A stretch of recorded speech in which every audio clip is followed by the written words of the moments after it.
In the next 2 minutes, I'm going to talk to you about the timing of classroom activities and why 2 minutes is too long. So, what do I mean? Well, it's great to make sure that we have a timer on our whiteboard and we visually display a timer if we're going to use one for our students, because it challenges them to work harder and to push them out of their comfort zone when they know they're working towards a time limit. However, that's not always possible.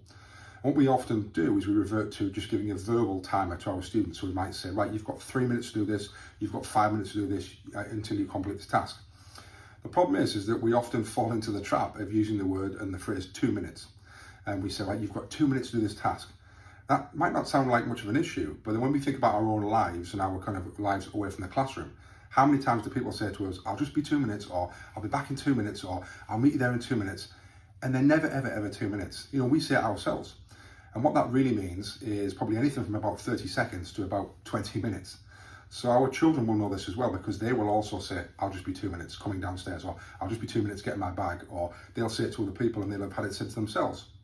So what this means in essence in the classroom is that there's no oomph when we set a task off and say there's 2 minutes, because everyone kind of thinks, well, it's just this infinite amount of time that we can spend as long as we want on. And when I observe people doing this as teachers, they will probably say, I'm going to give you 2 minutes, and the actual amount of time that they give them is maybe 4, 5, 6, 7, 8, 10 minutes, because what happens is the students aren't really that challenged. They just think that they can have as much time as they want.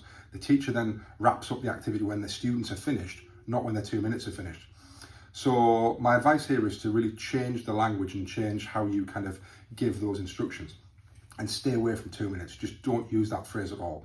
Start to say, right, I'm only going to give you 4 minutes. I'm only going to give you 3 minutes.